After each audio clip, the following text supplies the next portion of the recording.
journalists. We literally almost know each other. One of the things we tell journalists is that even if you don't win an award, if your beat is science, continue with it. And science, we tell them in Africa, is agriculture, environment, health, universities teaching science things. So they don't get discouraged, because anybody can write a story on health, a good journalist, and win an award.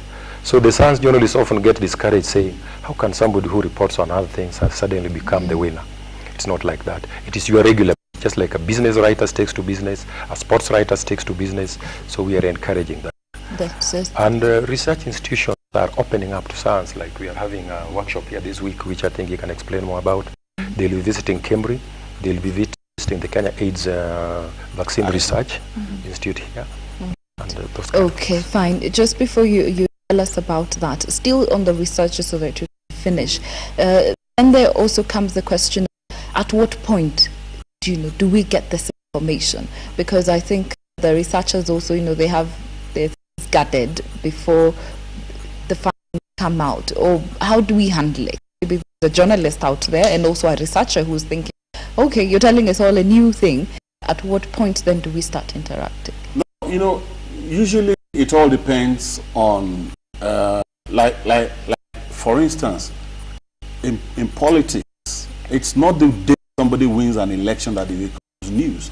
Even from when somebody is tending to, maybe somebody who has been a journalist or has been a public servant, and you're beginning to see signs that this person may end up in politics, you start tracking that kind of a person.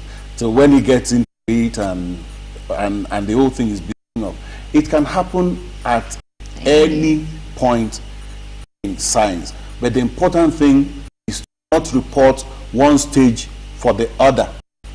You do not report preliminary findings as final outcome.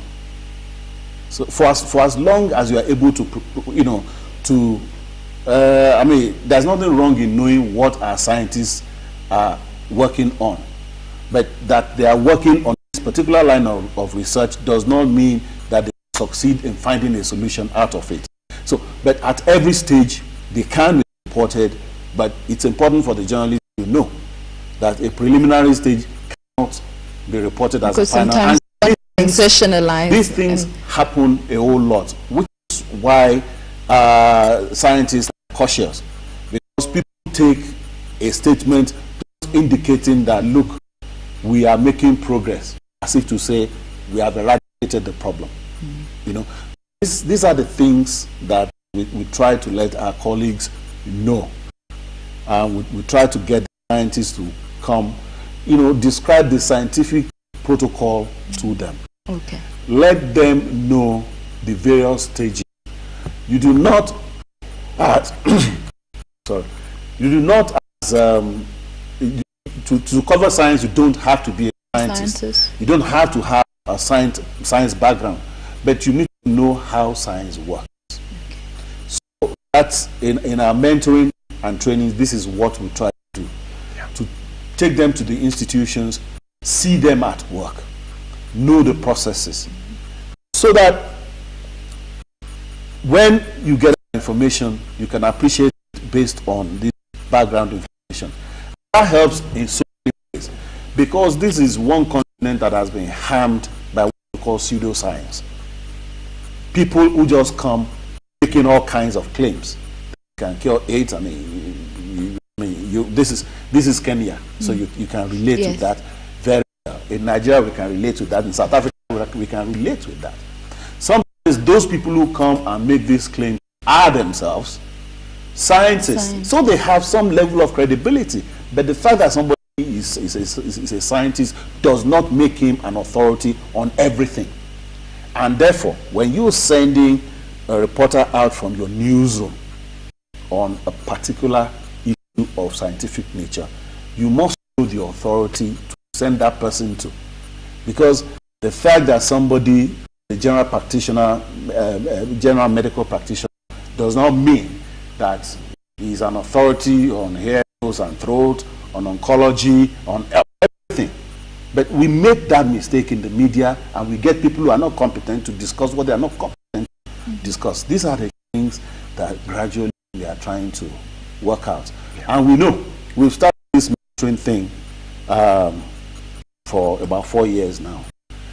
In the first branch, we did like 60, covering I think like 20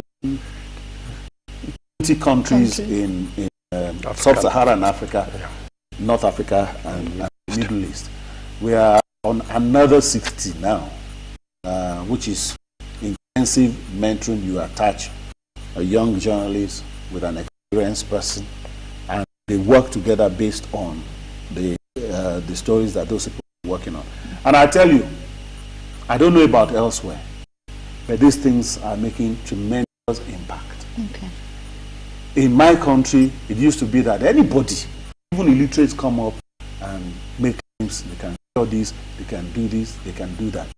And you find people who are working in their own listening, passing, you know, they don't compare notes with their peers. People don't understand what they are doing to let us know whether it is the right thing or the wrong thing.